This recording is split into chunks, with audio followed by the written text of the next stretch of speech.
video, I'm going to be showing you a chess game that was played by Glucksberg versus Miguel Najdorf.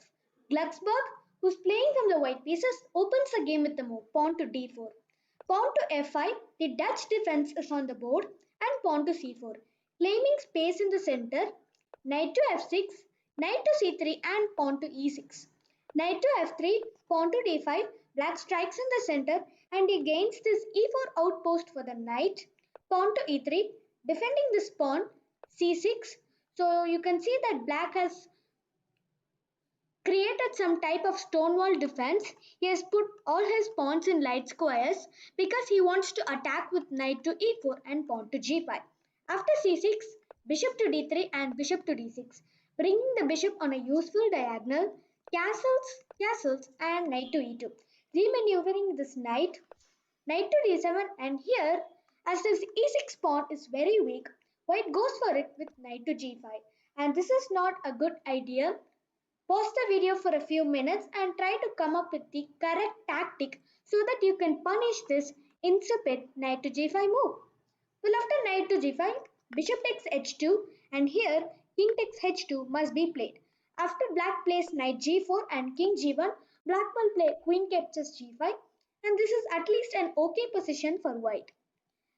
But after king to h1 was played, and here the idea was, well, if you play knight to b6, then I'm going to play king takes h2 now. And now knight g4 does not work. Can you see why? Well, after king to g1 and queen captures g5, knight to f4 gives white a solid position and you cannot hope for anything more than an advantage. So let's come back. After bishop takes h2 and king to h1, knight to g4 was played. Defending this bishop and attacking this knight, knight to h3 must be played, but white plays f4 and now queen to e8. So black wants to play queen to h5 and then he will put pressure along this diagonal g3. So white wants to play king to g2 and rook to h1, but queen to h5 nevertheless.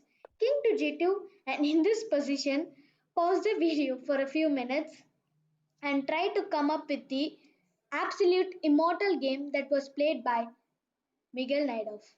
Well, you need to see that queen to h2 is a major threat, so he simply played bishop to g1. Knight takes g1. If you play rook takes g1, then after queen h2, king f1, queen f2 is a checkmate. If you play king takes g1, then queen h2 is an immediate checkmate, so knight takes g1 was played. Queen h2 check, king to f3 and not queen f2 check because rook captures f2, but e5. So black wants to put on more and more pressure along this file. Pawn to e5, d captures e5, and here knight captures e5. F captures e5, knight captures e5, and after king to f4, knight to g6 check. King to f3 and here f4. So black wants to gain this rook for the attack. So now e captures f4 was played. Bishop to g4 giving a check, and white must play king to e3. He must sacrifice the queen. But after king takes g4, knight to e5 check, f captures e5 and h5, black delivered a beautiful checkmate. Thank you for watching the video till the end, friends. I will be visiting you with more chess videos on opening chess traps, puzzles, endgame strategies very soon. So subscribe to my channel so that you don't miss any of my future content. Thank you and have a great day, friends.